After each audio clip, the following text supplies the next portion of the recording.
नाशिकच्या तपोवनातील वृक्षतोडीवरून चांगलाच वाद पेटलेला आहे। साधुग्रामसाठी तोडल्या जाणाऱ्या 1800 झाडांना सगळ्याच स्तरामधून विरोध केला जातोय। मित्रपक्षांपासूनच ते कलाकारांपर्यंत सर्व स्तरामधील पर्यावरण प्रेमी हे वृक्षतोडीच्या विरोधासाठी मैदानात उतरले आहेत। दररोज वेगवेगळ्या माध्यमातून या ठिकाणी आंदोलन देखील केली जात आहेत। आज तपोवनामधील वृक्षतोडीच्या विरोधात नाशिकच्या आयुर्वेद संमेलनाच्या कलाकारांनी पथनाट्य सादर केलं आणि याच माध्यमातून जनजागृती देखील करण्यात आली आहे।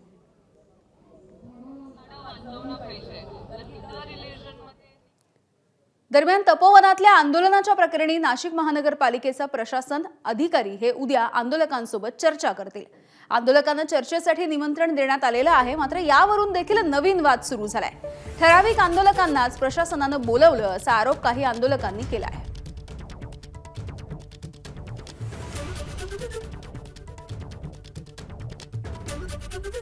अहो, एक कसले अधिकारी आहे? ब्रिटिश आहे, ब्रिटिश। आमचं एकच म्हणणं आहे, इथलं झाड तर काय पण पान पण तोडायचं नाही। की जर हेरिंग घेतली त्याचा आम्हाला त्यांनी प्रोसिडिंग द्यायला पाहिजे होतं। 3 दिवसात देऊ म्हटले, आज 10 दिवस झाले प्रोसिडिंग दिलेले नाही आणि ती प्रक्रिया पूर्ण करत नाही। दुसऱ्या बाजूला हे फसवायचं काम आहे, तोडण्याचा आणि लोकांना वेगवेगळं करण्याचा हा प्रयत्न आहे। आता तिथे जायचं की नाही, ज्यांना बोलवलेलं आहे त्यासाठी आमची एक मीटिंग आहे।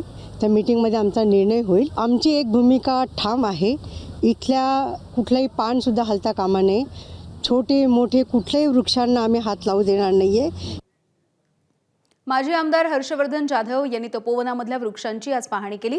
हिंदूंच्या अस्मितेचा प्रश्न म्हणून मुख्यमंत्र्यांनी यामध्ये लक्ष घालावं अशी मागणी देखील त्यांनी केली आहे।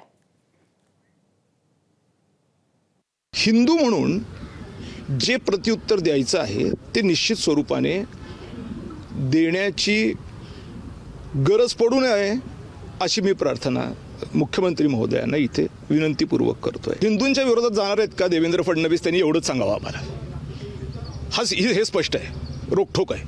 मी पण राष्ट्रीय स्वयंसेवक संघामध्ये स्वयंसेवक म्हणून काम करतो।